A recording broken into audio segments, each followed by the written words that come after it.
Most of you aren't subscribed. Make sure to subscribe, as it helps out the channel. Without further ado, the series kicks off with several men aboard Navy ships, surveying a nearby island, all stating that their weapons have no chance against mysterious enemies. Heading onto the island, we follow several hunters facing the mysterious enemies, a swarm of monster red ants. As the frontline hunters work together, they attempt to physically stall the red ants, all whilst other hunters barrage the ants with spells, but sadly the hunters are ultimately overrun by the swarm. As they all begin begging for their lives, the hunters all note how they are far too low level to be facing such powerful creatures, but just then, Byung-ji-yu, SSS-RANK healer, arrives. As Byung-ji-yu begins healing the injured, Yun-sok wielding lightning magic, and Yeonho wielding martial arts skills, begin clearing the area of the swarm of red ants. Amazed that the three S-rank hunters were easily able to save them, everyone suddenly senses a greater white ant monster appear, prompting Yun-sok and Yeonho to volunteer to defeat the monster, all whilst Byung-ji-yu continues to treat the injured. With both S-rank adventurers dashing towards the white ant, Yeonho chooses to wrestle with the creature, giving Yun-sok enough time to prepare a powerful lightning spell, perfectly striking the white ant from behind. As the creature is temporarily paralyzed, Yeonho rips off the white ant's two front-facing fangs, leaping back, only to launch one of the torn-off fangs at the white ant, easily carving a hole in the creature's torso with his projectile.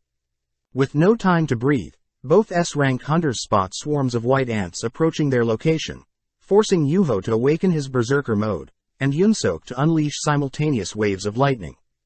Cutting to a nearby town on the same island, we spot Guildmaster Choi rally several other hunters in town, all standing off against a swarm of ants. Channeling a single flame spell, Choi signals the start of their raid on the ants, easily incinerating the weaker red ants, only to order his guild to begin attacking the greater white ants. Apparently, 10 years ago, several gates had begun appearing out of nowhere, allowing powerful monsters deemed magic beasts to appear. Seeing as conventional military weapons were useless against these magic beasts, it was discovered that humans began awakening with powers and skills that could rival the appearance of these magic beasts. These people were called hunters.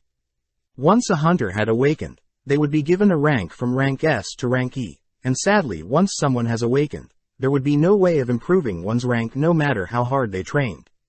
Cutting to the present day, 3 years later, we see a Mr. Kim sipping on some coffee in preparation for a raid only to greet Park. Mr. Kim learns that Park's wife has recently gotten pregnant again, explaining Park's reason for attending their raid today, as he hopes to earn some extra cash for the family. Just then, our MC, Sung Jinwoo, arrives, greeting everyone as everyone is clearly happy to hear that Jinwoo is here. Seeing the attention Jinwoo is getting, Park asks Mr. Kim if Jinwoo is absurdly strong, but Mr. Kim corrects Park, stating that Jinwoo had been deemed the weakest adventurer ever to be discovered, and the reason everyone is happy is because they know any raid Jinwoo partakes in will be easy for them. Cutting over to Jinwoo, we see him hold in the sadness from overhearing Mr. Kim and Park gossip about his weak status, but suddenly bumps into Joohee, happy to be working with her again. Cutting Jinwoo off, Joohee demands to know why Jinwoo is so covered in scars, but as they sit down, Joohee helplessly listens as Jinwoo recounts his latest raid on an E-rank dungeon, blaming himself for not being strong enough to avoid being hurt. Before Joohee can say anything, they are both called to have a group meeting. Introducing himself as Song Cheol, Song states that he will be leading their raid, since he is the most highly ranked out of their party. With the meeting over, everyone begins making their way over to a portal, all heading in one by one, leaving only Jinwoo left. Taking out a blade he was barely able to afford, Jinwoo takes a deep breath, gripping his blade tight, only to head through the portal. Elsewhere, we follow an old man, Go Gunhee, chatting with one of his employees, mentioning how the items collected upon slaying magic beasts are known as essence stones. Cutting back to Jinwoo, we see that he has managed to slay a magic beast by himself, acquiring an essence stone, but is caught off guard when a goblin sneaks up on him. Able to dodge the goblin's advances, Jinwoo goes in for a strike, but his blade shatters upon impact, leaving Jinwoo wide open for the goblin to stab him. Seeing Jinwoo in trouble, Park runs over to slay the goblin, heading back to help the rest of the group with other monsters, all whilst Joohee is forced to stop Jinwoo from bleeding out. As Jinwoo lies on the floor, He admires Song's magnificent skills, but just then we cut back to Go Gunhee talking more about the uses of essence stones. Go Gunhee states that stones acquired from slaying magic beasts allow powerful weapons to be crafted, but similar things can be done to mana crystals collected from dungeon raids. Most importantly, Go Gunhee states that the government is attempting to harvest energy from these mana and essence crystals, hopefully discovering a brand new way of acquiring energy. Back with Jinwoo, we see that his party had managed to deal with the swarm of monsters and the dungeon's boss, but Jinwoo notices Juhee's serious look. Juhee states that she is seriously worried for Jinwoo, not wanting him to push himself into dangerous situations. Just then, one of their party members points out that there is a tunnel that leads somewhere, catching everyone's attention as they suspect that this may be a double dungeon. Since the party wasn't able to acquire that much loot from their current dungeon, several people reason that they should be able to acquire extra loot, but the group leader Song wants to make sure everyone is on board. Upon taking a vote, Song counts 6 votes for continuing into the second dungeon and 6 votes against, leaving only Jinwoo's vote.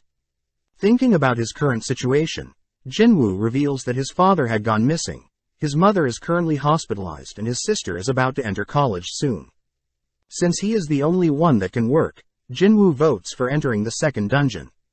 Cutting to Guildmaster Choi and his massive building, we see him mentioning a hunter by the name of Cha Hae-in, but just then, right outside his building, we see 2 thieves steal a lady's handbag, fleeing on a motorcycle. Before the thieves can escape, Cha Hae-in appears, easily retrieving the stolen bag, only to leap away to avoid being swarmed, having become famous from being a S-rank hunter. Back with Jinwoo and his party, we see him apologizing to Juhee, always thankful for a B-rank hunter like Juhee being there for him, but sees that Juhee is clearly mad at Jinwoo for voting to explore the dungeons. Since dungeons close after a dungeon's boss is defeated, the party note how they have around 20 minutes to spare, but Juhee is pissed that Jinwoo is always putting his life in danger, but to make up for it, she demands Jinwoo take her out for a meal, as a thanks for always taking care of him. Just then, the gang encounter a huge set of intimidating doors, but holding back their fear, they venture onwards. As they enter a massive room, they notice the room automatically light up, spotting various statues littered around the edge of the room. Seeing a massive statue in particular, everyone begins wondering what the challenge of this dungeon could be, but as they begin inspecting the room more, they stumble upon some writing in the room. With the leader Song reading out the commandments of the Kartenon Temple, the commandments state that they must fear, praise and prove their faith to God, or else they will not leave alive. Just then, the room's doors slam shut, prompting one of their group members to get freaked out, stating that they will personally be leaving. Before the group member can reach the doors, one of the statues suddenly moves, instantly decapitating the group member, leaving everyone in shock. Trying to digest the situation, Jinwoo notes how the group member that was instantly killed was at least D rank, and seeing as that single statue was able to move, Jinwoo turns around to observe the massive statue behind them, breathing heavily as the statue's eyes suddenly glares at him. Having survived death many times, Jinwoo had learned to survive with the most minimal of equipment, and instead rely on his instincts. Sensing something from the statue's eyes, Jinwoo cries for everyone to get down, right as the statue's eyes shoot a powerful beam at everyone in the party.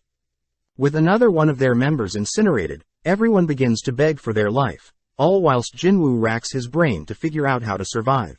Seeing that the giant statue has ceased its attacks, several group members state that they should all make a run for it while they still can, but Song orders everyone to stay still, not wanting to provoke the statues. Turning to Jinwoo, Song commends Jinwoo's senses, as if it was not for Jinwoo alerting everyone to the giant statue's eyes, everyone would have been dead. Grateful for the thanks, Jinwoo realizes that Song has lost one of his arms, so the least he could do is help Song stop the bleeding.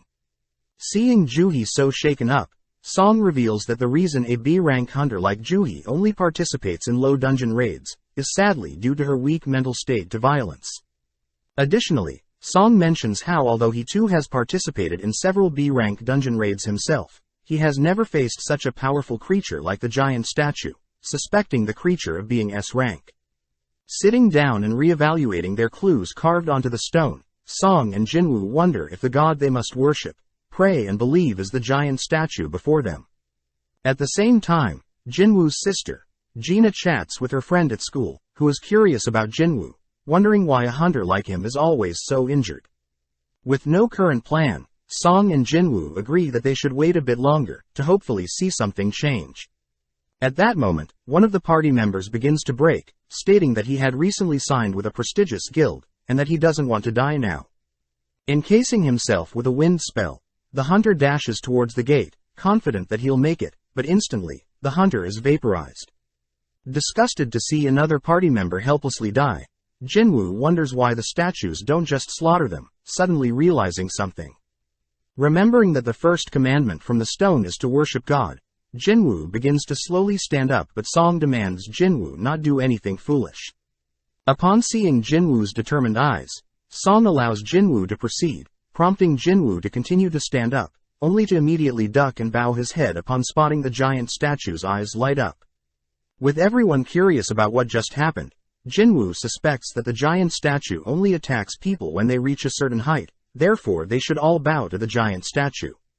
Seeing as everyone has bowed their heads, Jinwoo peeks to see the statue's eyes, relieved that the eyes have turned off, but instead the statue dons a terrifying grin. With nothing else happening, everyone notices that they are now allowed to stand up, exciting the party, but Jinwoo notes something is off. Just then, the giant statue stands up, slowly marching towards the members, all whilst holding its terrifying smirk. Thinking about the second commandment, Jinwoo racks his brain on ways to praise God, but out of nowhere, one of the party members suggests that they praise God through words, choosing to kneel before and recite a prayer. As everyone watches as the statue slowly approaches the knelt-down hunter, they all are forced to watch as the giant statue mercilessly stomps on the knelt-down hunter, following up by killing another frightened hunter. Seeing as it is too dangerous to stick together, everyone splits up, prompting Jinwoo to grab hold of the frightened Juhee, dragging her with him. Following Park, we see that he has made it towards the edge of the dungeon, thinking about how he still has a loving wife and kids that he must return to, but sadly one of the night statues cleave Park's body in half. Attempting to come up with a plan, Jinwoo notices Juhee's disturbed expression along with several hunters begging for their lives. Jinwoo digs deeper to come up with a plan. Scanning the statues around the edge of the dungeon, Jinwoo spots a statue with a musical instrument, ordering everyone to head towards that statue. With Song heading to his nearest statue, Song spots the statue playing its instrument, stating that it's safe to head to statues with musical instruments, prompting Mr. Kim to successfully find a statue of his own, only to begin breaking down crying.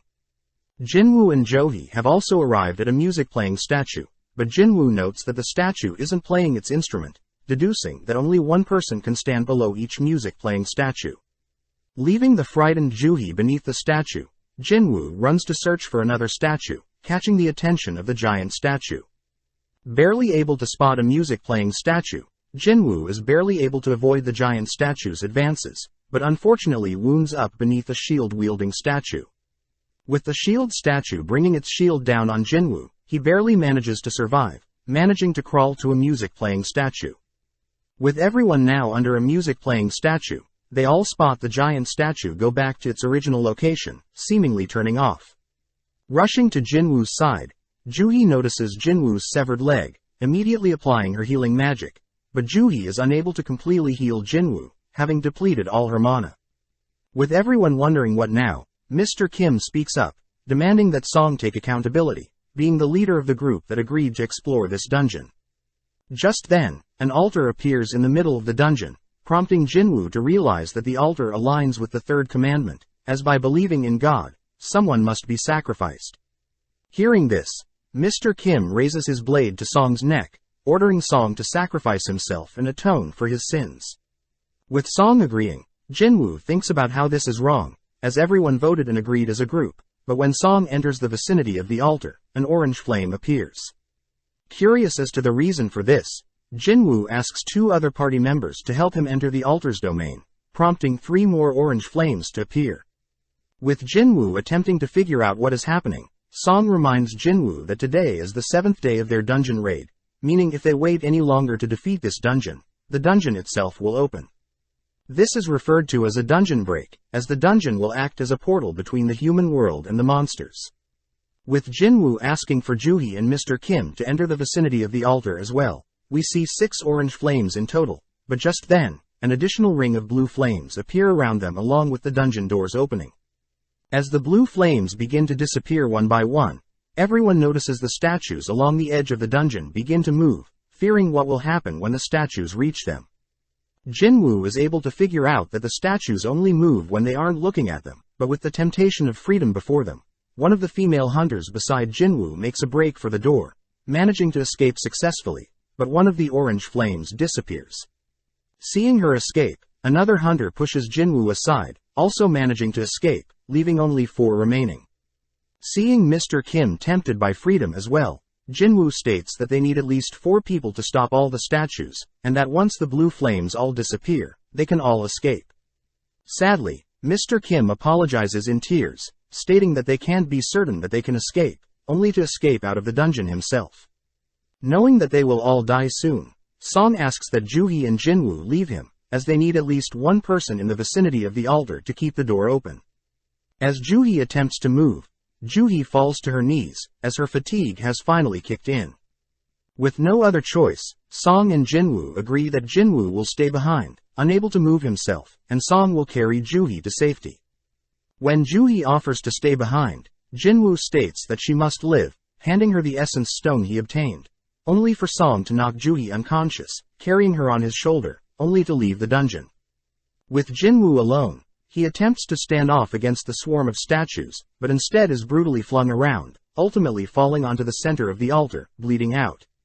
As the statues puncture his body with their weapons, Jinwoo cries out that he has a family as well, demanding for a second chance. As everything goes black, a sudden system terminal pops up, stating that Jinwoo has completed the secret quest, Courage of the Weak. The system terminal asks if Jinwoo wants to be given the player status, reminding Jinwoo that his heart will stop in 0.02 seconds, prompting Jinwoo to accept the offer. With his life flashing before his eyes upon accepting the player title, Jinwoo suddenly wakes up in a hospital bed, realizing that his arm is completely fine. Fearing that his leg may still be missing, Jinwoo is pleasantly surprised to see that his leg has also healed, along with the various stab wounds he endured from the statues. Wondering if everything he went through was simply a dream, Jinwoo is interrupted by 2 men from the Hunters Association surveillance team, Woo Jinchul and Kong Taeshik. Sitting down to have a chat, Jinchul tells Jinwoo that he's been asleep for 3 days, but Jinwoo is more concerned about Song and Joohee. Jinchul unfortunately reveals that due to Song's arm being severed, he'll most likely have to retire from being a hunter. As for Joohee, she seems to be traumatized, currently undergoing psychiatric care, meaning her role as a hunter is currently on hold. Jinchul calmly repeats to Jinwoo that out of all the party members that entered the double dungeon, only 6 were able to make it out alive, but Jinchul does mention something peculiar. Apparently, when he along with several members of the White Tiger Guild went to rescue Jinwoo's party, they only ended up discovering Jinwoo's unconscious body, and no temple nor statues. Shocked to hear this, Jinwoo is unable to fathom what he just heard, but Jinchul reassures Jinwoo that he has no reason to suspect anything malicious went on, trusting Jinwoo and his members' words. Out of nowhere, Jinchul gets serious, asking if Jinwoo experienced a double awakening. Since it's quite well known that hunters once awakened can never improve their stats no matter how hard they train, but there have been rare cases in the past where hunters have awakened a second time, allowing the same hunters to reach the S rank. Having brought a mana measuring device, Jinchul asks Jinwoo to place his hand on the device to re-evaluate Jinwoo's current mana level. Since Jinchul heard that the statues in the dungeon were S rank and above, Jinchul deduces that the only way Jinwoo could have possibly survived was to be S rank or greater. Sadly, the reading on the device reveals that Jinwoo's mana level is still at 10, meaning Jinwoo is still an E rank hunter. As Jinchul and Taseshki leave, Jinwoo lies back in bed, trying to digest what is going on, but suddenly Jinwoo notices a system terminal pop up with several unread messages. Recognizing the terminal as the one he saw before he was forced to accept the player title, Jinwoo pokes at it, noting how it is not a physical terminal. Just then, Gina arrives, scolding Jinwoo for being such a reckless older brother. Seeing Gina in front of him, Jinwoo can't help but smile, happy to see his little sis, but this annoys Gina, who states that she'll drop out of school and go job hunting if it means Jinwoo will stop having to risk his life as a hunter. Apologizing for always worrying her, Jinwoo asks if Gina can see the system terminal in front of him, but Gina gets confused, wondering if Jinwoo hit his head. Asking for some advice, Jinwoo learns from Gina that he should open the messages he's received from this mysterious system terminal Jinwoo is seeing, just like a video game. With Gina leaving for now, Jinwoo begins sifting through all the notifications, reading that the system intends to help Jinwoo get stronger, but if Jinwoo doesn't comply, he'll get punished. Stopping on his assigned daily quest, Jinwoo gets annoyed that he has to perform push-ups, sit-ups, squats and running whilst he's still hospitalized, so Jinwoo simply lays back down, ignoring the daily quest. Cutting to Jinchul, we see him reporting Jinwoo's case to Gunhee, noting how although Jinwoo didn't awaken again, it definitely is weird that no dungeon break ended up happening. That evening, we follow Guildmaster Choi, asking S-Rank Cha Hae-in to participate in an upcoming B-Rank dungeon raid. Apparently, since Cha was only recently a hunter, Choi states that he wants Cha to gain some more experience leading a team, reassuring Cha that all she needs to do is fight like she normally does, and that will be enough to lead the raid. Choi reminds Cha that his hunter guild is quite powerful in Japan, but compared to international guilds they are nothing, therefore learning ways to improve their members as a team is the ideal solution to grow stronger. That night, a huge gate begins forming in the middle of a busy road, but at the same time, Jinwoo's daily quest expires. As the system terminal begins to bug out, Jinwoo suddenly is forced awake, noticing huge amounts of shaking around his hospital bed. Having been assigned his punishment, Jinwoo awakens in a desert, turning to spot a massive poisonous centipede. Seeing a timer pop up, telling Jinwoo to survive for 4 hours, Jinwoo doesn't have time to wonder if this is a dream, running across the sand dunes, in fear for his life. With the nurses in the hospital checking in on Jinwoo, they start panicking when they realizes Jinwoo isn't in his room, but at the same time, as Jinwoo tirelessly flees from the various centipedes chasing him, his 4-hour time elapses, transporting him back into the hospital. Before Jinwoo collapses, he spots the system terminal congratulating him for surviving, only to reward Jinwoo. Several days later, Jinwoo gets ready for his daily quest, reassuring Gina that she doesn't need to stress about him. Following Juhee, we see that she has been requested to help attend a D-rank dungeon raid, but since Juhee is still shaken up, she sadly declines the offer, but gets happy hearing that Jinwoo has finally awoken from the hospital. As Juhee brings a little basket of flowers for Jinwoo, she spots several nurses gossiping about Jinwoo, noting how weird it is for Jinwoo to have recently begun daily exercises. With Juhee unable to meet with Jinwoo, we cut back to Jinwoo, who has completed his daily quests for the day, learning that the system terminals are indeed real, as upon completion of his daily quest, Jinwoo is granted 3 rewards. First, Jinwoo is granted a full recovery of all exhaustion that can be used whenever. The second is skill points that can be used on any attribute. For Jinwoo, he's been placing them in strength, resulting in his body slowly growing more and more muscles. Jinwoo's final gift is a loot box, which up until now he had been receiving pens and bandages, but today he's received a mysterious key that opens a gate at Hapjeong subway station. With news of D-rank, C-rank and B-rank gates beginning to appear more frequently around the country, we follow Jinwoo sitting beside his unconscious mother, revealed to have contracted a condition called eternal sleep.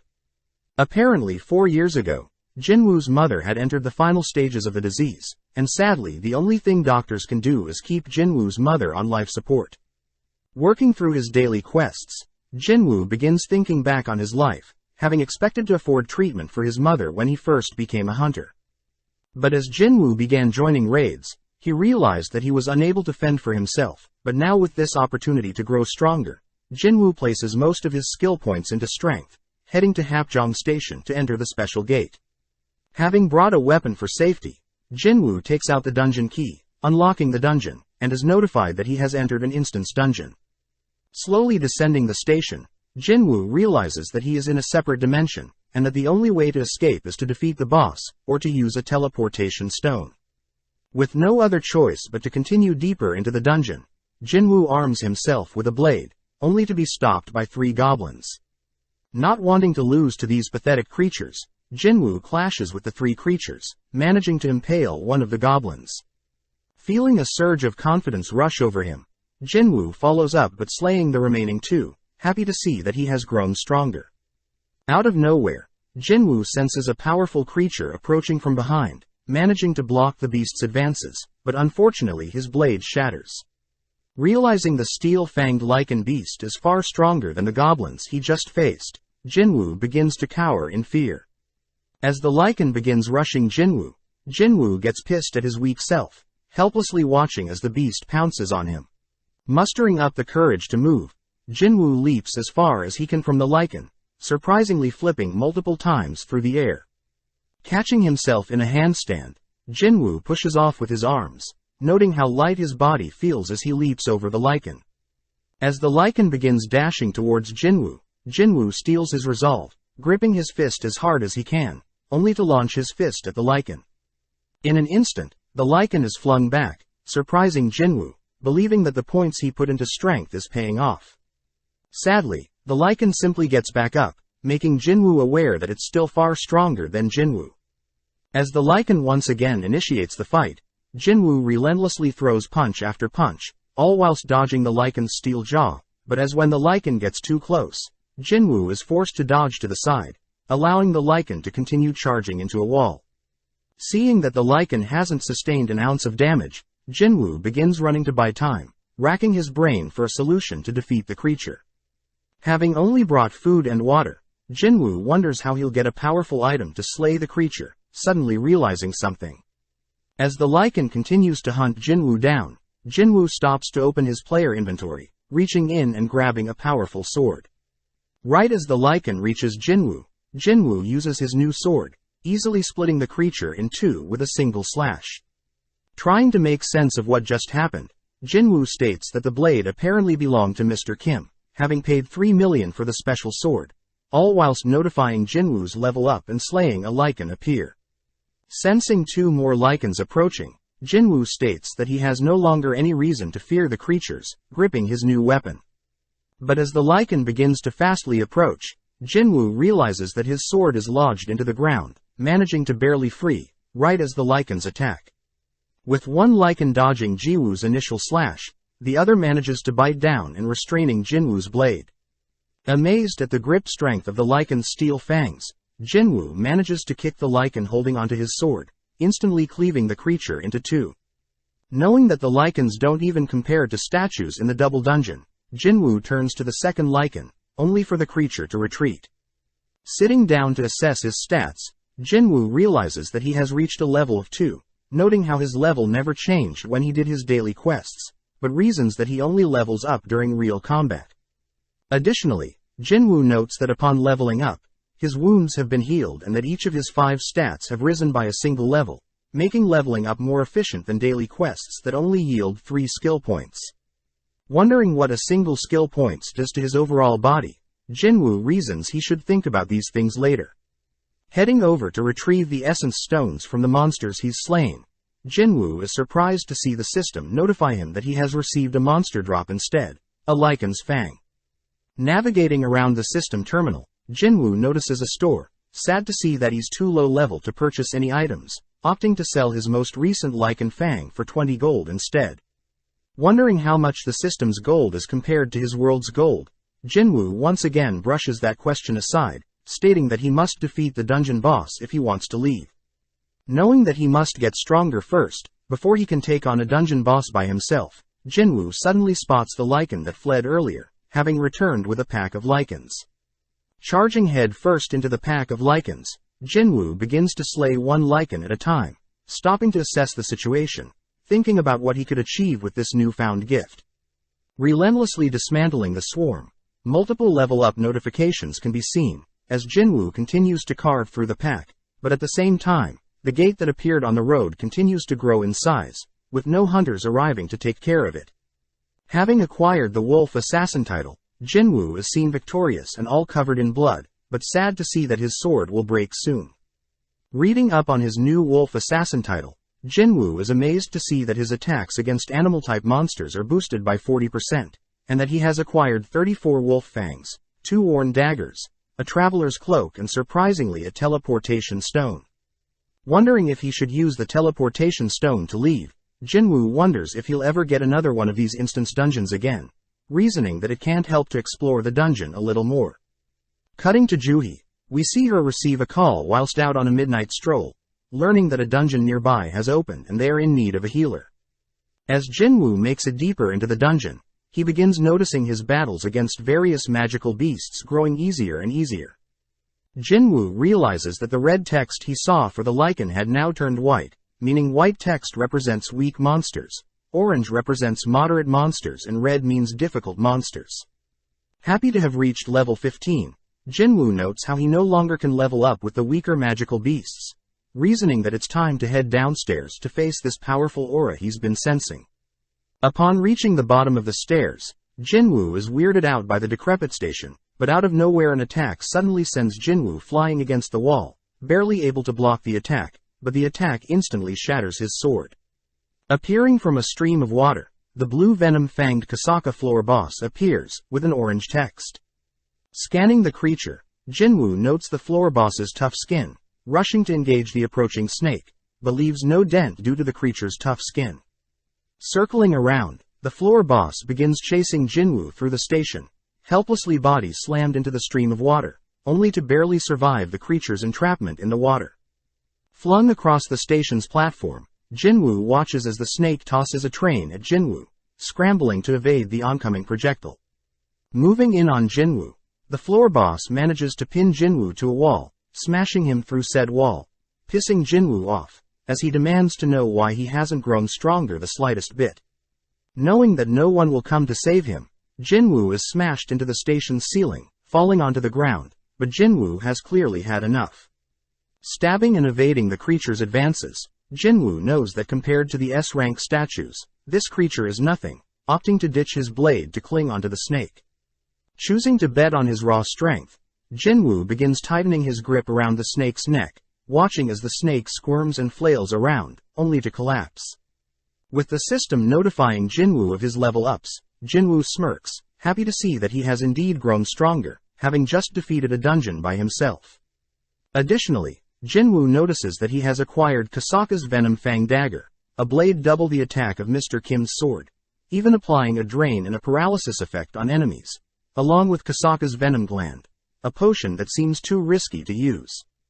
Just then, the system notifies Jinwoo of his completion of the dungeon, reverting the station back to normal, prompting Jinwoo to exit from where he came from.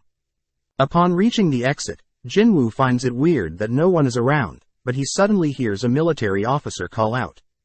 Demanding to know why Jinwoo just appeared out of the station, the officer apologizes upon learning that Jinwoo is a hunter, guiding Jinwoo to a dungeon break nearby. Apparently, the dispatched hunters were able to clean up most monsters, leaving only the dungeon boss, which Jinwoo can sense with his new level.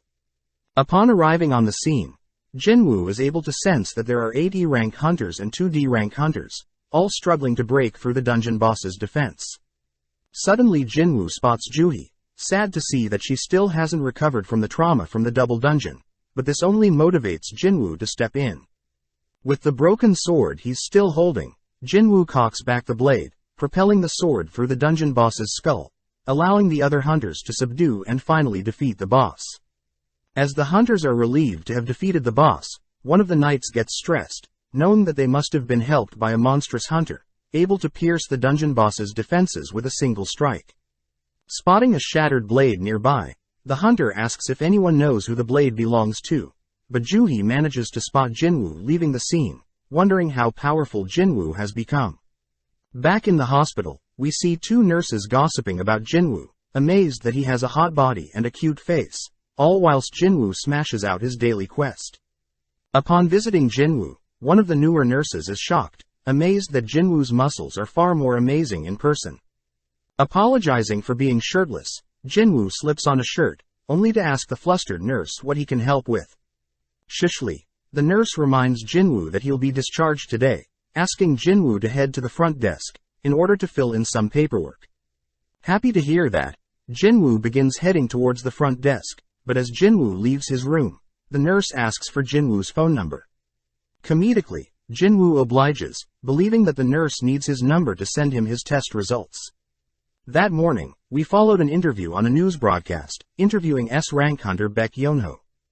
The interviewer remarks that Yeonho is one of 7 S-rank hunters in the country, asking what it must be like for hunters to hone their skills, and to put their lives on the line when exploring dungeons.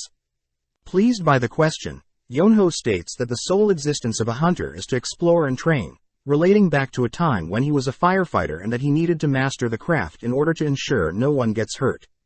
At the same time, we see Gina impressed by Yuho on the television, but seeing as she'll be late for school, she begins rushing out of her apartment. Running into Jinwoo, Jinwoo reminds Gina to be careful on her way to school, but having not seen Jinwoo in a while, Gina asks Jinwoo if he's been working out. Walking towards Jinwoo, Gina is shocked to see Jinwoo has also grown taller, which Jinwoo didn't notice. Before Gina leaves, Jinwoo forces Gina to take an umbrella, wishing her a safe trip. Checking his daily quests, Jinwoo notes that he'll finish his required 10-kilometer run later today.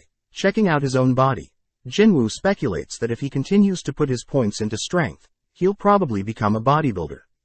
Knowing that he still has 12 skill points to use, Jinwoo notes how he should place some agility, thinking that vitality and perception could be helpful as well, but as for intelligence, Jinwoo wonders when he would have to use magic. Placing his points into strength, agility and perception, Jinwoo suddenly gets a call from his landlord, realizing that he needs to pay this month's rent. Promising to pay soon, Jinwoo begins searching for dungeon raids he can join in on, noting how he has to raid higher rank dungeons to earn more money. Jinwoo thinks his ability to endlessly grow seems like a skill that no one has ever heard of, therefore Jinwoo states that he better keep this cheat skill a secret until he can at least grow stronger. Spotting an enticing raid, Jinwoo jogs to his destination, finishing the 10 kilometers along with meeting up with his raid party.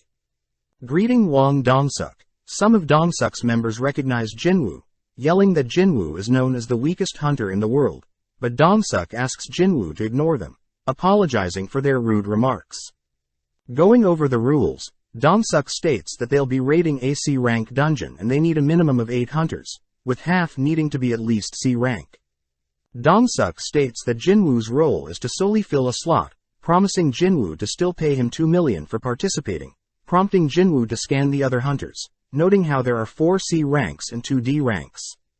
Dongsuk asks Jinwoo to help carry a bag filled with food, spare clothing, gear and medkits, but Jinwoo realizes that their party doesn't have a healer, learning that since it's hard for independent raids to acquire a healer. Sensing something suspicious about this amazing opportunity, Jinwoo agrees to sign a contract, but suddenly spots Yu Jinho, a 21-year-old D-rank hunter. Seeing Jinho's gear, Jinwoo realizes that Jinho must be from a very wealthy family, but nonetheless everyone begins heading into the dungeon. Upon confirming that the dungeon is C rank, the party heads through the portal, prompting Kyuwon to light up the dark dungeon with some light magic. As the party begins heading through the dungeon's cave, they all note how there are no glowstones, rocks that faintly light up dungeons, which are different from essence stones from monster drops and mana stones that people normally mine. With several minutes passing, the party gets weirded out, wondering why they have yet to run into any magical beasts.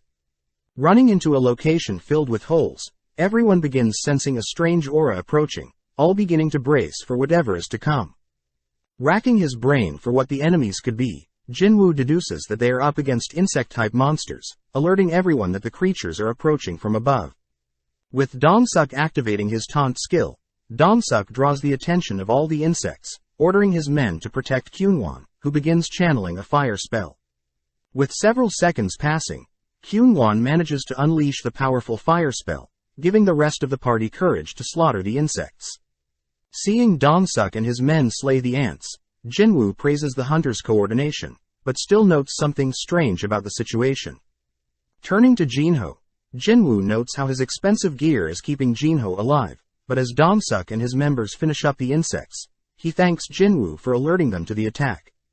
As Dongsuk and his men inspect the bodies of the insects, they realize that the insects have bite marks that imply a greater monster must have terrorized the insects prior, but Jinwoo spots Dongsuk acting strange, warning Jinho to be wary of the others. As everyone continues deeper into the dungeons, Jinwoo begins thinking about the conditions of this raid, finding it weird that Dongsuk's independent party seems quite strong, but refuses to accept healers and has a reputation of recruiting strangers for every dungeon raid. Finally encountering a web-filled section of the dungeon, Dongsuk begins carving through the webs, prompting Kyunwon to light up the dark tunnel, revealing a massive pile of mana crystals. Seeing the tons of mana crystals, Dong-suk states that he's hid gold, estimating the mana crystals total around 1 billion, wanting to use the money to catch up to his younger brother. Realizing something, Jinho asks to see Jinwoo's contract, confronting Dong-suk as Jinho had realized that Jinwoo's contract had specified that Jinwoo won't be getting any drops from mana crystals and only monster drops. Changing the topic, Dong-suk promises to pay Jinwoo properly, but first they need to mine the mana crystals before defeating the giant spider dungeon boss. Asking his men to grab mining equipment, Dong-suk hears his men apologize for forgetting the mining tools elsewhere in the dungeon. Scolding his men for being so forgetful, Dong-suk asks Jinwoo and Jinho to stay and watch the dungeon boss, ignoring Jinho's concerns, as Dong-suk states that they should trust his orders. As Dong-suk and his men leave, Jinwoo finally places the pieces together, knowing that Dong-suk and his men total to 6, exactly 2 men below a 8-party raid. Additionally, since Dong-suk has raided other C-rank dungeons before, it's strange for Dong-suk to recruit strangers, but just then we see Dong-suk order Kyunwon to seal off the dungeon entrance, trapping Jinwoo and Jinho with the dungeon boss. Flashing back, Jinwoo is reminded of a time when Song had told him about scummy hunters that would purposely get other party members killed in a dungeon, in order to take more loot for themselves as things that happen in the dungeon can't be tracked down. With the noise from various rocks blocking Jinwoo and Jinho's escape, we see the dungeon boss slowly descend, but as Jinwoo thinks back on how much stronger he's gotten, Jinwoo equips his dagger, stepping up to confront the dungeon boss. Back outside the gate, we see Dong-suk and his men leave the portal, hearing his men ask him why they didn't just slay Jinwoo and Jae-inho. Dong-suk reminds his men that fighting near the spider boss would have woken the boss up, so by letting the spider eat the two, they can go in and mine all the mana crystals for themselves. Dong-suk notes how there were other entrances on the ceiling in the boss room, so they can enter and exit through them once the dungeon boss has settled down, but as they wait, Dong-suk states that in case they aren't able to gather enough mana crystals, they can always steal Jinho's rare gear. Crouching down, and browsing through his phone, Dong-suk wonders which rich family Jinho belongs to, reasoning he should attend the kid's family, but suddenly asks Kyuwon if he could beat the dungeon boss himself, happy to hear that Kyuwon agrees that they would need their entire army to slay such a creature. Cutting back to Jinwoo and Jinho, Jinho advises Jinwoo to flee instead of facing the boss, revealing that the spider dungeon boss is at least C rank and it would take an upper C rank or even a B rank hunter to solo such a boss. Knowing that Jinho is correct, Jinwoo remembers how the snake and the golem bosses were D rank, meaning he might not stand a chance against the spider dungeon boss, but Jinwoo can't help but feel calm, smirking as he wonders how strong he is now.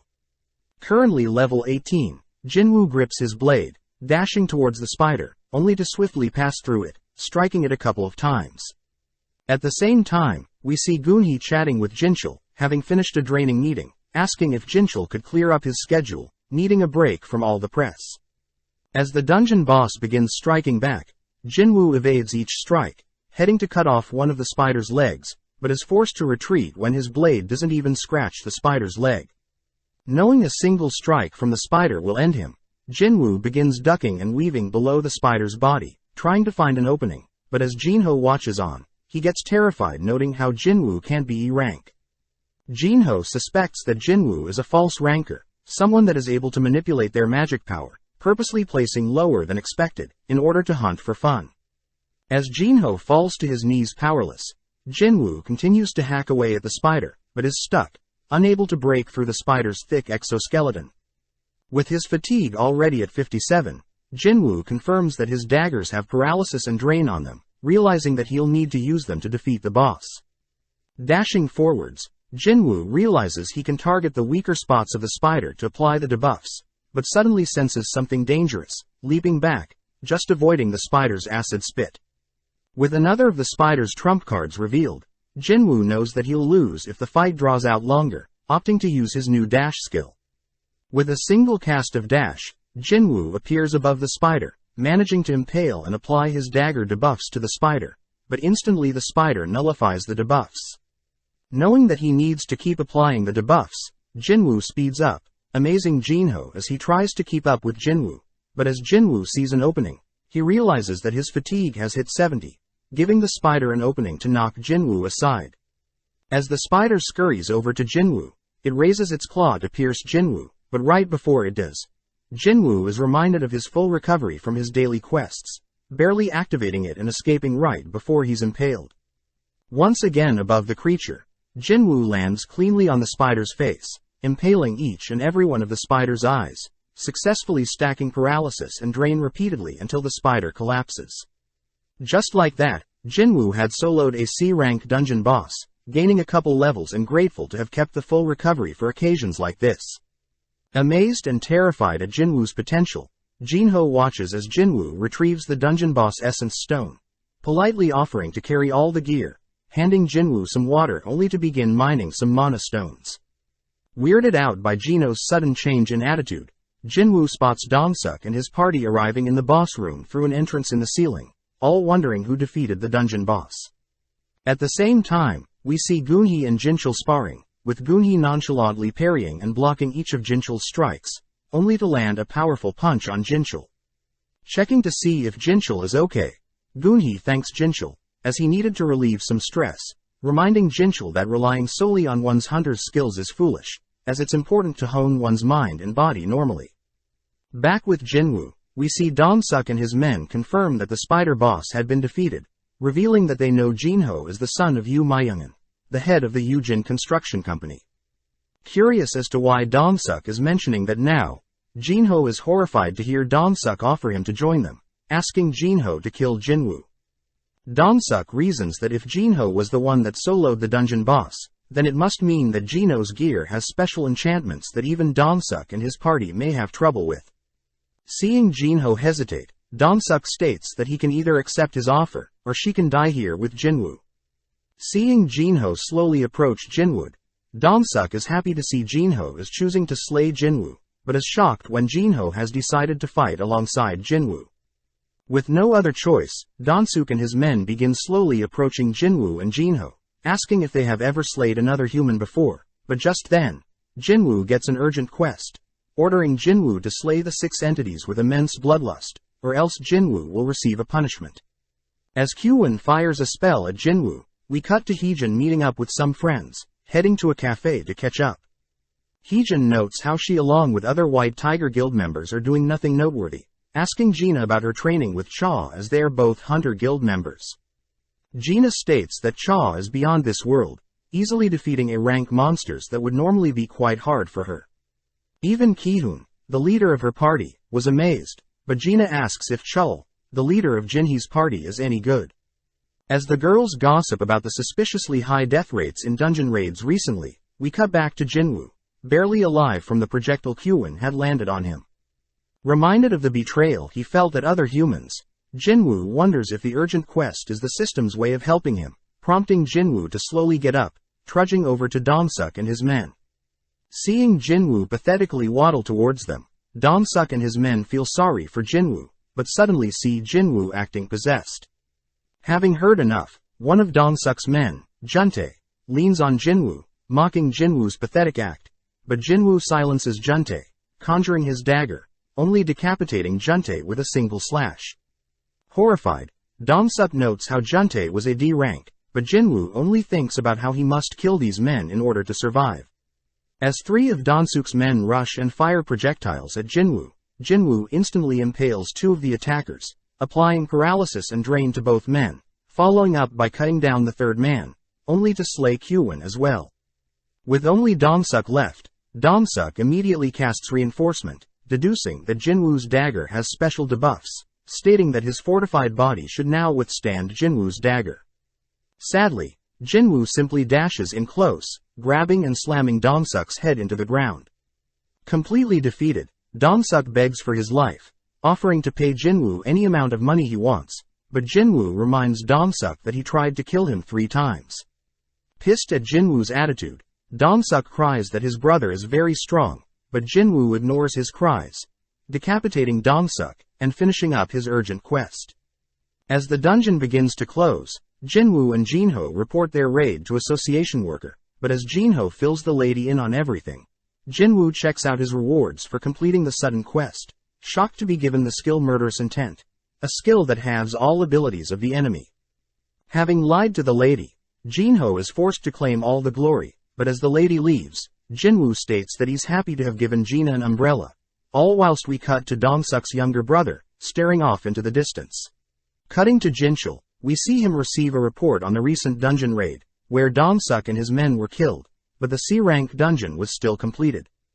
Jinchul hears that Jinho was carrying very expensive gear, reasoning that it was Jinho that took care of the boss, but is surprised to hear Jinwoo was also a part of the raid, realizing that Dong-suk's younger brother, Wang Dongsu, may show up.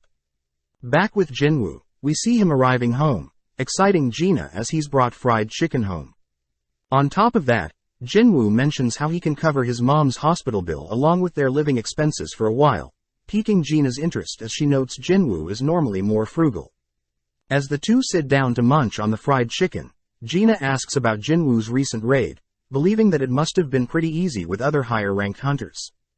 Thinking back on the raid, Jinwoo notes how he was quite cold back there, easily able to dismantle a whole group of humans, wondering if the system is changing him for the better. With Gina calling out to Jinwoo, Jinwoo apologizes for zoning out, knowing that if he's forced to go through such a traumatic event again, he won't hesitate, as he needs to get stronger to protect his family. As Jinwoo cracks open and sips a beer, a system terminal pops up, stating that it has detected a toxic chemical entering Jinwoo's body, instantly removing it after a few seconds. Amazed, Jinwoo chugs the rest of his beer, heading to his room, but teases Gina for eating too much. Now alone, Jinwoo experiments with a few more beers, impressed that he's not getting drunk at all, but realizes that it's a reward from surviving the double dungeon. Health and longevity buff allows immunity to all toxins along with improved regeneration capacity, which explains why Jinwoo's limbs came back after reviving as a player. As Jinwoo rests for the day, Gina notifies Jinwoo that a man by the name of Jinho is asking to meet with Jinwoo, but before Jinwoo leaves, Gina scolds Jinwoo for drinking too much, which Jinwoo reassures Gina that he's perfectly fine. Meeting up at a nearby cafe, Jinho thanks Jinwoo again for saving his life, which Jinwoo says is fine, happy to have received a good chunk of the essence stones to sell. Jinwoo asks if Jinho had revealed what really happened in the dungeon, but Jinho states that the violence was all in self-defense, so he hasn't told anyone yet. Just then, Jinho reveals that he wants to start a strike team, which Jinwoo immediately declines, anticipating that Jinho is asking him to join. Before Jinwoo leaves, Jinho reveals that he wants to start his own guild, and that they need only 19 more raids to be certified. Interested, Jinwoo learns that Jinho is in desperate need of manpower, wanting to start his own guild knowing that he'll inherit his father's company soon. Jinwoo notes how Jinho is the second son to the prestigious Yujin Construction Company, surprised that Jinho's father wants to start a guild for themselves.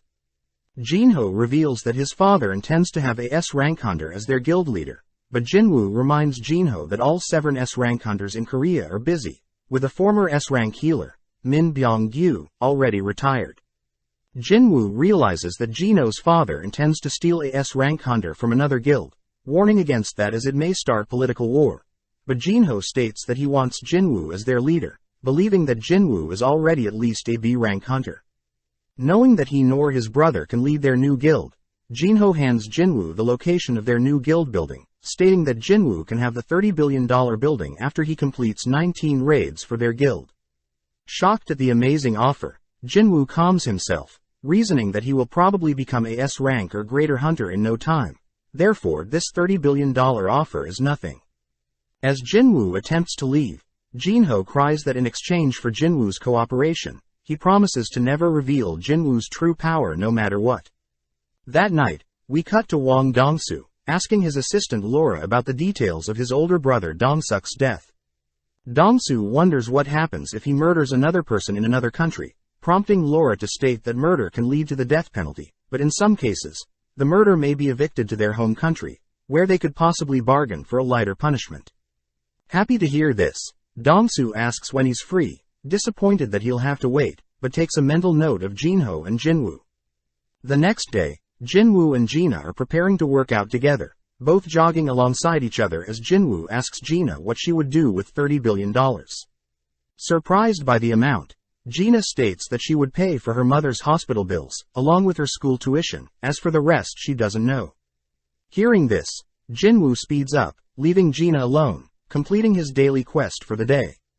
Just then, Jinwoo realizes that the system had logged 11 kilometers out of 10, wondering how far the system will track his exercises, once again leaving Gina in the dust in order to complete double of what is required. Suddenly, Jinwoo notices his daily quest reveals itself as a hidden quest, granting Jinwoo a full recovery, ability points, a blessed and a cursed loot box. Opening up the blessed loot box, Jinwoo is stunned to receive a Demon Castle key of S-rank difficulty, smirking as he realizes something. The Demon Castle is supposedly as the elixir of life, a magic that can cure all illnesses, prompting Jinwoo to visit his bedridden mother. Seeing as this is a no-brainer, Jinwoo uses the demon key, opening up a massive door, thinking about how powerful his enemies will be. Knowing that he's quite scared, Jinwoo states that he still has the teleportation stone from the previous instance dungeon, keeping it close as an escape option. Just then, a powerful creature roars, drawing Jinwoo's attention as it approaches Jinwoo, deemed Hell's gatekeeper Cerberus. Knowing that he needs to get stronger, Jinwoo equips his dagger, dashing forward and attempting to cut off Cerberus's leg, but leaves only a scratch, following up by barraging the creature with slashes but still no damage. Activating his murderous intent, Jinwoo attempts to scare the creature, but Cerberus replies with a roar, instantly cancelling out Jinwoo's intimidation skill. Moving in close, Jinwoo drives his dagger into Cerberus's nose, applying paralysis and drain. But Jinwoo is forced back when Cerberus instantly cleanses all debuffs, following up by tearing off Jinwoo's left arm. Terrified that Cerberus took away a third of his life, Jinwoo spots Cerberus activate its rage skill, doubling all its stats, only to be shocked when Cerberus's attacks become hard to read. Having already lost half of his health, Jinwoo is forced to use a full recovery, restoring his lost arm along with his health points, dashing forward to strike back. As Jinwoo attempts to fight back, he soon realizes that Cerberus is too quick, forced to flee as Cerberus lands hit after hit, taking Jinwoo closer and closer to zero health, all while the system continues to alert Jinwoo of his health dropping too low.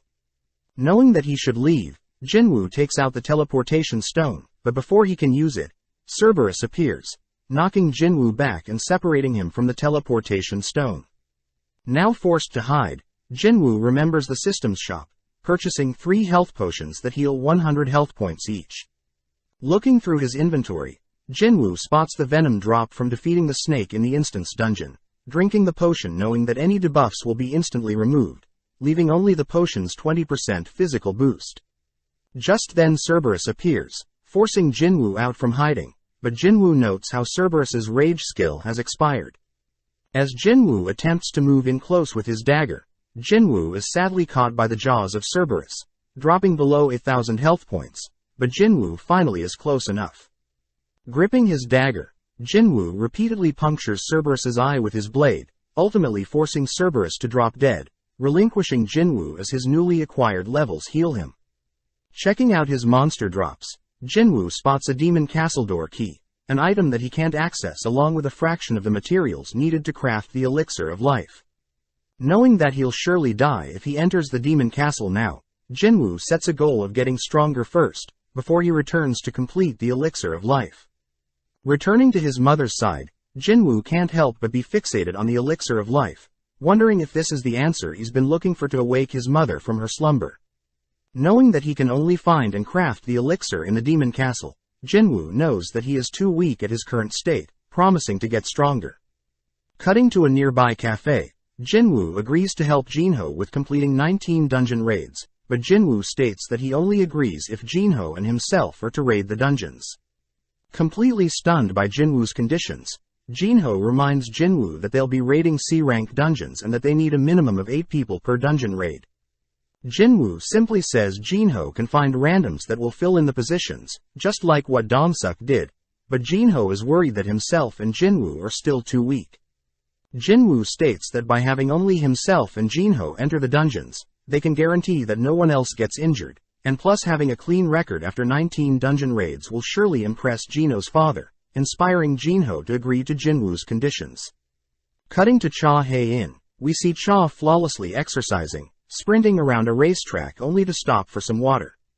As Cha cools off with some stretches, she calls out to the mysterious man that has been watching her, impressing the man as he hands Cha a business card belonging to Yujin Construction Company, Yoon Bomgil. Following Jinho and his father, Jinho listens as his father reminisces on the past 10 years, with the world being flipped on the resources found in the dungeons. Jinho's father notes how powerful the Hunter Association is, belonging to the government and is solely responsible for classifying hunters' strengths along with keeping track of dungeon appearances. Even though the Hunter Association is influential, Jinho's father states that the 5 guilds, the Hunter Guild, the White Tiger Guild, the Fiend Guild, the Fane Guild and the Knights Guild are way more influential, able to amass huge amounts of resources. Jinho's father reiterates that they themselves must start a guild, prompting Jinho to think about how powerless he is, wondering how he can impress his father. Back with Jinwoo, we see him completing his daily quest, sad to see that he isn't able to surpass the required daily tasks.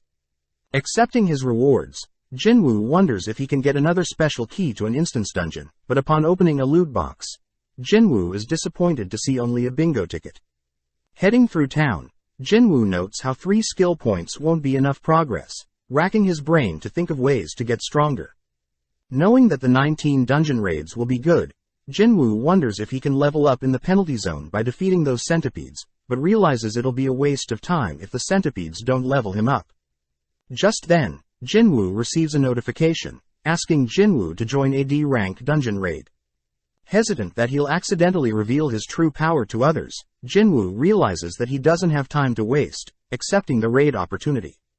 Cutting to Song, we see him sparring one of his students, happy to see that his student is growing quickly, but is still unable to defeat Song even though Song only has one hand. Just then, Song receives the same notification as Jinwoo, asking Song to attend a D-rank dungeon raid, but Song wonders if he should even go. Song's student asks if Song intends to retire soon, prompting Song to agree that he might end up being a hindrance if he attends the dungeon raid, but Song states that he plans to do everything he can before he leaves this world. Cutting to Mr. Kim, we see him admiring his adorable daughter, revealing to his wife that he had received a dungeon summon, but this only gets Mr. Kim's wife to ask Mr. Kim to not go. Picking up his youngest daughter Yoonji, Mr. Kim reminds his wife that they'll need money to place Yoonji through kindergarten, and their older daughter through junior high. Seeing as her husband is right, Mr. Kim promises to return safely, reassuring his daughter Yoonji that he is very strong. That evening, we see Baek Yeonho scolding Choi Jong-in for pushing his media interview onto him, but Choi simply brushes it off, complimenting Yeonho for inspiring an interview on the news. Changing topics, Baek asks Choi what he wants to discuss, receiving some documents from Choi. Choi states that he has found several people form the Yujin Construction Company trying to steal some of his hunters, which Baek reveals Yujin Construction is doing the same to him as well, demanding to know what Choi wants from him. Cutting to Juhee, we see he curled up in her room, chatting with her mother, who begs Juhee to give up the life of a hunter, but this infuriates Juhee. Juhee promises to not be a burden, stealing her resolve as she accepts a D-rank dungeon raid. Back with Cha, we see her heading to Choi's office, greeting Baek as he exits Choi's office. Reporting that she was approached by a Yujin construction worker earlier that day, Choi is happy to hear that Cha has refused to join Yujin Construction's new guild, but Cha wonders what Choi and Baek were talking about. Following Baek as he sits at a bar, it's revealed that Choi had reminded Baek of the Jeju Island raid, stating that after the 3rd failed attempt, no one has attempted the raid since. Choi utters that he plans to conquer the island once and for, asking Baek to grow stronger, which prompts Baek to remember a terrible memory, seeing his S-rank friend Yunsok torn to pieces by the ants. At the same time, we see a mysterious old man asking another suited man to kill someone for him. The next day, we see Jinwoo preparing to leave, telling Gina he'll be back soon, but Gina voices how much Jinwoo has changed. Seeing Jinwoo leave, Gina asks if Jinwoo needs to bring any equipment, but Jinwoo says it'll be quick. At the same time, we see Song heading towards the dungeon location, revealed to have awakened as a mage, even though he specializes in using a sword, but his swordsmanship can't harm any magical beasts. Just then, Song runs into Jinwoo, barely able to recognize Jinwoo, amazed at how mature he has grown. Song wonders what happened to Jinwoo's severed leg, believing that a high-ranking healer must have healed his leg, compared to Song who was unable to receive treatment in time for his arm. As they both head towards the dungeon, Jinwoo helps Song enter the area, but they are both shocked to see that Juhee, Mr. Kim and Kong are there as well. With Mr. Kim and Kong unable to look in Jinwoo, Song acknowledges that he too would be guilty after abandoning Jinwoo in the dungeon. Before Juhee and Jinwoo can catch up, a sudden black van pulls up, outstepping several criminals in orange jumpsuits, only to begin catcalling Juhee. Before the criminals can say another word, a Hunter Association worker, Kong Taeshik, steps in, silencing the men. Jinwoo and the others learn that criminals plan to help the hunters complete the dungeon raid, due to the lack of manpower, and in exchange the criminals' sentencing time will be reduced. Fortunately, in case the criminals go crazy, Kong will step in and handle the criminals, being a B-rank hunter. Feeling something off with the situation, Jinwoo asks Juhee to not go on the raid, but Juhee states that she'll follow Jinwoo. Just then, Kong introduces himself to Jinwoo and Song, asking who will be the raid leader. Turning to Jinwoo, Song asks if he can be leader again, apologizing to Jinwoo for his previous raid, and promising to take the utmost precaution this time. With Mr. Kim and the others also agreeing to elect Song as the leader, we see Kong eyeing down Jinwoo, only for Song to rally the party to start the raid. Within the dungeon, the criminals begin running wild, gleefully slaughtering various goblins, shocking Song as he wonders who truly are the monsters. With Song brandishing a powerful fire spell, and Jinwoo finishing off the last goblin, Song compliments Jinwoo for improving his attacks. Noticing Jinwoo's dagger, Song asks where Jinwoo acquired it, followed by Juhee joking that Jinwoo hasn't gotten injured yet, which Jinwoo plays along.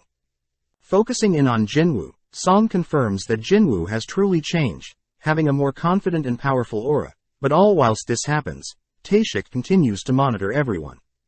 As everyone continues deeper into the dungeon, they eventually run into a three-way fork in the dungeon, which Taeshik recommends that they can speed up the dungeon raid if they split up. As Taeshik and Song agree to have Taeshik gather the criminals and head down the right path, Jinwoo makes use of his heightened senses, able to sense that the dungeon boss is on the left path, suggesting that Juhee and Song head with him to the left path. With the remaining heading down the middle path, we see Taeshik glaring and Jinwoo right before everyone parts ways. Following Mr. Kim and Kong, we hear the two discuss how easy this dungeon is, reminded of the double dungeon where they abandoned Jinwoo. Having made up his mind, Mr. Kim states that after the mission is over, he'll personally apologize to Jinwoo for abandoning him, having been using his family as an excuse, but now if he wants to continue priding himself as a hunter, Mr. Kim must own up to his wrongdoings. With Kong wondering if Jinwoo will forgive them, Mr. Kim states that it doesn't matter, but just then we cut to Taeshik and the criminals. As the criminals mercilessly clean up the goblins, Taeshik mentions how the monsters are too weak, asking the criminals if they would be able to slay humans just like they would magical beasts. It's revealed that Taeshik was contacted recently by a father of the three criminals, learning that the criminals had led the father's daughter to end her own life, and the father's wife to be traumatized by the loss of their daughter. The father begins to grow infuriated, having learnt that the three criminals will be released soon, being able to shorten their sentence by participating in dungeon raids as skilled hunters. Kneeling down, the father offers to pay Taeshik $3 billion, and in exchange Taeshik is to kill the three criminals in the dungeon, where there will be no evidence of what happened. In the present, Taeshik coldly glares at the criminals, announcing that he'll cover up the criminals' deaths by saying they were killed by 100 goblins. Cutting back to Mr. Kim and Kong, we see the two have stumbled onto the same path as Taeshik and the criminals, watching in disbelief as Taeshik strangles the last remaining criminal. Taeshik realizes that Mr. Kim and his tunnels are connected, meaning that Jinwoo's path leads to the boss room, but seeing as there are witnesses, Taeshik decapitates the last criminal, slowly approaching Mr. Kim and Kong. Cutting to Jinwoo, we see him remembering that he had met Taeshik in the hospital, but suddenly everyone hears a blood-curdling scream, prompting Jinwoo and the others to rush towards the noise. Upon reaching the sound, Jinwoo and the others are stunned to see the criminals dead, along with Kong brutally slaughtered. Just then, Jinwoo hears someone breathing, realizing that Mr. Kim is still alive, prompting Juhee to rush over and begin healing Mr. Kim. Seeing Mr. Kim's wounds, Song realizes that the injuries are not from magical beasts as the wounds were precisely placed away from vital areas, meant to torture the target alive as long as possible. With Mr. Kim not recovering, Mr. Kim mutters that he should just die, but Jinwoo cries that Mr. Kim must live on for his family, making up the excuse that Mr. Kim must live so Jinwoo can hate him. Sad to not be able to officially bow and apologize, Mr. Kim uses his last remaining words to beg for forgiveness from Jinwoo, only to finally pass away.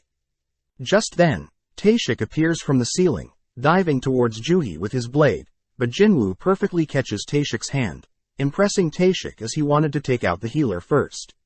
Song demands to know why a member of the Hunter Association is acting so crazy, but Taeshik cuts Song off, revealing what he plans to report. Taeshik states that he'll report the criminals who slaughtered Jinwoo and the others, and when the criminals attempted to attack Taeshik, Taeshik had no choice but to put down all the criminals, grinning at his own scheme. With Jinwoo pissed at Taeshik's disgusting words, Song asks everyone to step back, picking up Mr. Kim's blade, and offering to slay Taeshik himself. Song begins assessing the situation, knowing that Taeshik is B rank, a rank higher than his C rank, but Song calls for Juhee to enhance him with a physical enhancement spell, betting on the fact that an assassin type like Taeshik will have a weak defense. Happy to be challenged, Taeshik reveals that he knows Song is a mage type, dashing in to strike Song down, but Song manages to parry the blow.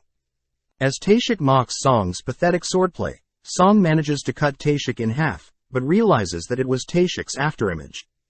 Going on the offense, Song continues to force Taeshik back, impressing Jinwoo as Song is able to barely keep up with Taeshik's agility, but Taeshik speeds up, ultimately outmatching Song and lands a slash on Song. As Juhee steps up to heal Song's wounds, Taeshik takes the opportunity to cut Juhee down, but Song catches up, forcing Taeshik to focus on him.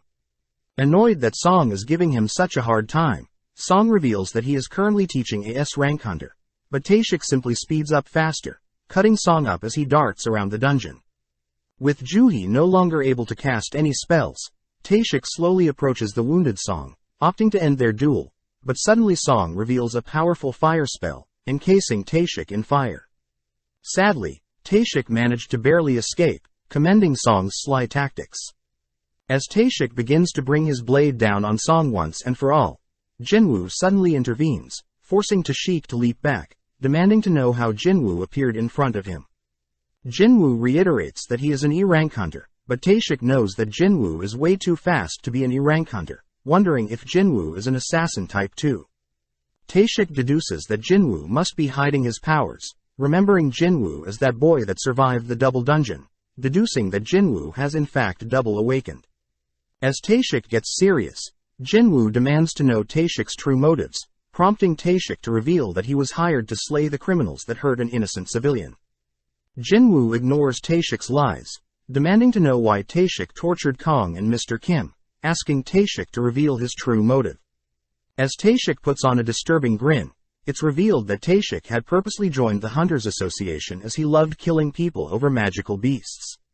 As Taeshik leaps forward, he begins clashing blades with Jinwoo, vanishing as Jinwoo cuts his afterimage. With both Jinwoo and Taeshik speeding up, Song is shocked to see Jinwoo's immense speed, but Jinwoo and Taeshik note how they are both similar in strength and speed. Taeshik states that his battle experience will ultimately allow him to win against Jinwoo, kicking some dust into Jinwoo's face, only to swiftly cut Jinwoo up. Seeing Taeshik so gleeful, Jinwoo notices that a system terminal has appeared, having sensed someone with bloodlust nearby, and has assigned Jinwoo to slay them. Now with no other option, Jinwoo begins to relax, hopping from side to side, which weirds Taeshik out, but suddenly Jinwoo dashes in close, landing a slash on Taeshik, which applies poison. As Jinwoo continues to barrage Taeshik with strikes, Taeshik praises Jinwoo's movements, suddenly disappearing as he reveals his stealth skill, able to hide his body, sound and scent from the enemy, a rare skill even among assassins. Taeshik mentions that no one has lived after seeing his stealth skill, able to land a strike on Jinwoo's leg, bringing Jinwoo to his knees. When Juhee cries Jinwoo's name, Taeshik orders Juhee to be quiet, but seeing Taeshik bully Juhee, Jinwoo makes use of a full recovery, standing back up. Shocked to see Jinwoo use a healing spell, Taeshik senses a potent aura from him, which Jinwoo utters that he shouldn't waste his anger and scum like Taeshik. Seeing Jinwoo's cold glare, Taeshik deduces that Jinwoo has also taken another human life, declaring that great power is a curse in itself. As Taeshik disappears, he dashes to cut down Jinwoo, but Jinwoo nonchalantly blocks all of Taeshik's strikes, able to sense incoming attacks based on Taeshik's killing intent.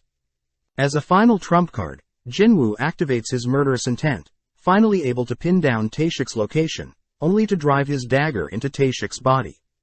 As Taeshik lays on the dungeon floor defeated, he congratulates the monster that Jinwoo is, asking who Jinwoo truly is. Jinwoo reveals that he doesn't know, but as the bleed effects of Jinwoo's dagger start tearing away at Taeshik's body, Taeshik grins, spotting Jinwoo's shadow blend in with the infinite void of the dungeon's darkness. Having won the duel, Jinwoo is awarded skill points and a rune stone for the stealth skill, but Jinwoo can only think about how much of himself he's losing the stronger he gets. With Juhee and Song thanking Jinwoo, Jinwoo asks the two to leave the dungeon, personally heading to defeat the dungeon boss. Cutting to Jinchul, we see him arrive on the scene, thinking about how he knew Taeshik was suspicious, but wonders who could have killed him. Upon seeing the survivors, Jinchul is shocked to see Jinwoo, amazed that he looks like a different person. Getting straight to the point, Jinchul demands to know who killed Taeshik, but before Jinwoo can reveal it was him, Song speaks up announcing that he along with Juhee defeated Taeshik, which Jinchul finds suspicious but asks Song everyone to report what happened. Seeing Jinchul now, Jinwoo realizes that Jinchul has an immense aura, being an A-rank hunter, but thanks Song for covering up his power. With the man that hired Taeshik arrested, we cut to Jinwoo and Juhee finished with their reports, only for Juhee to show Jinwoo the essence stone he gave to her in the double dungeon. A couple of minutes earlier, Juhee had confessed that she knows she is surprised by Jinwoo's change, admitting that she herself should be taking on A-rank, B-rank and C-rank dungeons. Juhee does mention that she was able to meet Jinwoo through taking on weaker dungeons, handing Jinwoo back the essence stone he gave her. Juhee reveals that she intends to finally retire, shocking Jinwoo, but Jinwoo knows it's what's best for her, accepting the stone and promising to visit her in her hometown. Flashing back, Jinchul is seen speaking to Jinwoo, warning him that Dongsuk's younger brother, Wang Dongsu, is an S-rank hunter. Jinchul reveals that S-rank hunters have the ability to transcend the law, meaning Jinchul recommends Jinwoo flee the country, but as Jinwoo grips the essence stone, he reasons that he must get stronger quicker in order to fight his battles. The next day, Jinwoo is brought to his first dungeon raid by Jinho, but Jinwoo is weirded out by the other hunters Jinho had gathered. Jinho states that the remaining party members are actually hunters, but they are unable to fight due to certain injuries and addictions, but Jinho reiterates that they should be fine to certify their group for a raid. Looking around, Jinwoo spots a little girl, surprised that someone so young is a hunter, but the girl speaks up, telling Jinwoo not to be rude. Snapping back, Jinwoo deduces that the girl is still in high school and AE rank, but changing topics, tells everyone that Jinho and himself will be taking on the dungeon alone. Before Jinho and Jinwoo enter the dungeon, Jinho reminds everyone that they will get paid 3 million for simply waiting outside for each raid, but if they tell anyone about the details of these raids, they will be penalized by 10 times the amount. Off to the side, Jinwoo inspects the stealth rune stone he got from slaying Taeshik, crushing it, only to be amazed to have obtained the stealth skill. Looking up, Jinwoo notices Jinho all suited up again, but this time with a set of armor that will boost all of Jinho's stats. But as Jinho begins bragging about how rare the armor is, Jinwoo nonchalantly pushes Jinho over with a single finger. Realizing that he'll be a burden to Jinwoo, Jinho takes off everything but his helmet, both heading into the dungeon, all whilst the other party members begin worrying whether they'll make it out alive, scolding them for underestimating the dungeon. At the same time, we cut to Gina at school, sad to see that her best friend Song Yi is skipping school again, who is revealed to be the young girl in Jinwoo's party. With only several minutes passing, Jinwoo's party members notice Jinho jogging out the gate, believing that Jinho and Jinwoo fled, but soon realized that Jinwoo and Jinho were able to solo the dungeon, as the dungeon portal begins to close behind Jinwoo. With Song Yi and the others shocked, Jinho states that they have 2 other dungeons to raid today, asking everyone to begin heading to their next destination. In the next dungeon, we see Jinwoo draw the attention of all the goblins, waiting for Jinho to acquire as much essence stones as possible, only to dash towards the dungeon boss, instantly decapitating it. With several days passing, Jinwoo continues to grind various dungeons, racking up various levels, and even mastering his stealth skill, which Jinho never knew he had. Stopping for a breather, Jinwoo notes how easy it is to fight whilst invisible, but realizes his dash skill has leveled up. Sensing a beast approaching from behind, Jinwoo makes use of his new dagger-wielding skill and fatal strike skill, puncturing a hole in the beast. As Jinho begins collecting the slain monster's essence stones, Jinwoo begins recharging his mana with a potion, knowing that he should level his intellect attribute as his new skills are draining his mana. Jinwoo assesses his current power, placing himself between an A rank and B rank, still too weak to take on the demon castle. Out of nowhere, Jinwoo receives a notification from the system, notifying Jinwoo has reached the right level to take on the job change quest. Cutting elsewhere, we see a businessman, Manager On, learn from another employee Kitchell, that some strike team has paid 150 million to have the right to raid multiple C-rank dungeons. Looking into the raid team, On is shocked to hear the son of the Yujin construction company doing something so reckless, but realizes that Sung Jinwoo is part of the strike force, curious as to whether Jinwoo is hiding something. As Jiwoo and Jinho finish up another dungeon, we see On reveal to Kitchell that Jinwoo is quite suspicious, having participated in 3 calamities and survived them all. First was the double dungeon, second was Wang Dongsuk's hunter strike team, and finally was Kong Taeshik's murder attempt. With all this in mind, On deduces that Jinwoo is reawakened, heading off to gather more intel on Jinwoo. As On and Kitchell head to Jinwoo's current location, they are both shocked to see several of Jinwoo's party lazing around in front of a dungeon portal. Chatting with Song Yi, On deduces that Jinho and Jinwoo are taking on the dungeons alone, shocked that he may have discovered something very valuable, quickly leaving for now. As Jinho and Jinwoo appear from the portal, Jinwoo apologizes as he's busy tomorrow, asking Jinho if they can delay their upcoming dungeon raids by a day, but at the same time we see someone listening in on Jinwoo's conversation. Elsewhere, we see a massive distorted flame slowly transforming into a huge ant, all whilst a man stands before the ant. Out of nowhere we see the man helplessly watch as a woman gets devoured, but we suddenly cut to Choi waking up from a nightmare. Having fallen asleep at his desk, Choi reaches for some top-secret documents, knowing that their raid to retake Jeju Island is near. That same night, we see Jinwoo parting ways with his party members, only to be stopped by On and Kitchell, introducing themselves as members of the White Tiger Guild. As On and Jinwoo sit down for a private chat, On gets straight to the point, offering Jinwoo a position in the White Tiger Guild, and states that he'll pay Jinwoo double of whatever Jinho is paying him. Believing that Jinwoo has no reason to turn down the offer, On is shocked upon hearing that Jinho is paying Jinwoo $30 billion, noting that the White Tiger Guild is valued at around $50 billion altogether. Jinwoo states that he has proof of such an offer from Jinho, but seeing On's flabbergasted face, Jinwoo takes his leave. Stopping for a second, Jinwoo wonders how On figured out who Jinwoo is, instantly disappearing as Jinwoo activates his stealth skill. Slicing On's face, Jinwoo gets On to apologize for snooping around Jinwoo's past, having been searching for rookie hunters to add to their guild, and stumbled upon Jinho and Jinwoo through their recent absurd dungeon raids. With Jinwoo ordering On to not turn around, On adds that only he and Kitchell know about Jinwoo's secret, promising to keep Jinwoo's secret for now. Satisfied, Jinwoo disables his stealth skill, apologizing for taking on the C-rank dungeons, but offers to sell On 3 dungeons for 300 million apiece. On states that C-rank dungeons yield around only 200 million, which Jinwoo had been waiting for, agreeing to sell On the 3 dungeons for 200 million apiece. With officializing their agreement with a handshake, Jinwoo feeds On a healing potion, heading off and reiterating that On is to not betray him. The next day, Jinho confirms that On did indeed transfer the 600 million, amazed that Jinwoo was able to sell the dungeons that were about to expire. As for On, we see him realize that Jinwoo had scammed him, as all of the C-rank dungeons are now selling from 70 million, impressing On, and Jinwoo outwitted him. Out of nowhere, Jinwoo texts On, stating that they are now even for On spying on Jinwoo, which On ultimately admits to, calling it a win now that he has Jinwoo's phone number. At the same time, Jinwoo is seen driving off into the mountains, seemingly focused on this job change quest.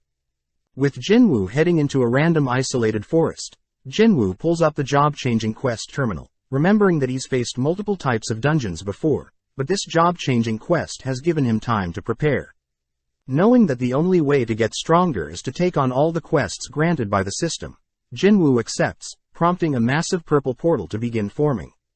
Just then, Jinwoo realizes that he still needs to do his daily quest, or he'll get penalized, but he'll complete the daily quest when he gets back, heading into the portal. At the same time, we see Jinho sitting at dinner with his father, only for Jinho's older brother, Jinsung, to arrive. With Jinwoo heading through the halls of the dungeon, he reads that he can't use any potions or his full recoveries and can't leave until he completes the dungeon, meaning Jinwoo will have to be more careful during battle. Hearing something approaching, Jinwoo immediately equips his dagger, spotting an armored knight approaching.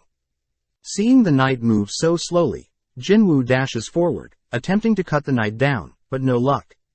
Switching to defense, Jinwoo blocks the knight's advances, leaping back onto to lunge forwards with his fatal strike skill, but his dagger is unable to pierce the knight's armor. Annoyed, Jinwoo continues to weave around the knight, opting to use his sheer strength to tear apart the knight. Having defeated the knight, Jinwoo realizes his wasted mana, but has no time to think as he senses several other knights approaching. Back with Jinho, we see him ashamed to look at his father, prompting his father to ask Jinsung what starting his guild is like. Smirking, Insung reveals that although he's failed to recruit hunters in their country, Jinsung states that he has begun negotiations with hunters from Europe and the Middle East. Turning to Jinho, Jinsung says he knows Jinho is working on something on his own, but warns Jinho to not interfere with hunters Jinsung is talking to. Looking down, Jinho thinks about how he has a trump card, choosing to keep Jinwoo's existence a secret for now. Following Jinwoo, he makes use of his raw maneuvers to take apart the knights, noting how he's using a lot of stamina, but suddenly equips his daggers, puncturing the air behind him, revealed to be a stealth assassin. On top of that, Jinwoo dodges an incoming spell, spotting a mage from afar, wondering why the armor from these monsters seem familiar to Kasakasa's. Seeing a variation of monster attack, Jinwoo begins assessing the situation, noting that knights need to be defeated with strength, assassins need to be detected, and the long-ranged attackers need to be avoided with agility. Seeing as he doesn't have long-ranged attacks of his own, Jinwoo wonders how he'll defeat the mages and archers, spotting his fatigue hit 65 already, but at the same time we see Choi and his guild head out to somewhere. With Jinwoo able to overcome this wave of knights, Jinwoo slurps down water, checking out the item drops from the knights. Simultaneously equipping different pieces of items, Jinwoo is amazed that the armor can become invisible whilst also not restricting any of his movements. Checking his stats and the loot he gathered, Jinwoo knows that he's getting stronger, choosing to wait and recover from his fatigue, only to head deeper into the dungeon. In front of a large set of doors, Jinwoo pries the doors open, feeling a chilling breeze brush down his spine. Continuing into the next room, Jinwoo stands before a throne room, taking a battle stance, as he spots a red knight appear, reminding him of what fear felt like. Seeing the knight commander, Igris the Bloodred's title as red, Jinwoo knows he'll have a rough time, shocked to see Igris appear right in front of him. Barely able to block Igris's blade, Jinwoo is sent flying across the room, all whilst Igris continues to pursue Jinwoo, dicing everything in its way. Going on the offense, Jinwoo notes how monstrously quick Igris is, choosing to overpower Igris, but Igris meets Jinwoo's dagger, infusing its blade with electricity when Jinwoo gets close. Deducing the Igris is as quick as himself, Jinwoo knows that Igris is far more stronger and durable than himself, choosing to unequip his daggers and use his bare fist to break through. Surprisingly, Igris tosses his weapons aside, choosing to fight chivalrously. Elsewhere, we see Jinchul greeting Go Gun-hee, both remarking that a big event is finally starting. At that moment, Gun-hee receives a call from Choi, who thanks Gun-hee for approving their raid of Jeju Island, stating that they will now begin scouting the island before they raid it. Back with Jinwoo. Jinwoo is even more surprised to see Igris' speed increase, forced against a wall as Igris pummels Jinwoo with punches. Having escaped, Jinwoo notes how he's still damaged, even though he blocked all of Igris' attacks.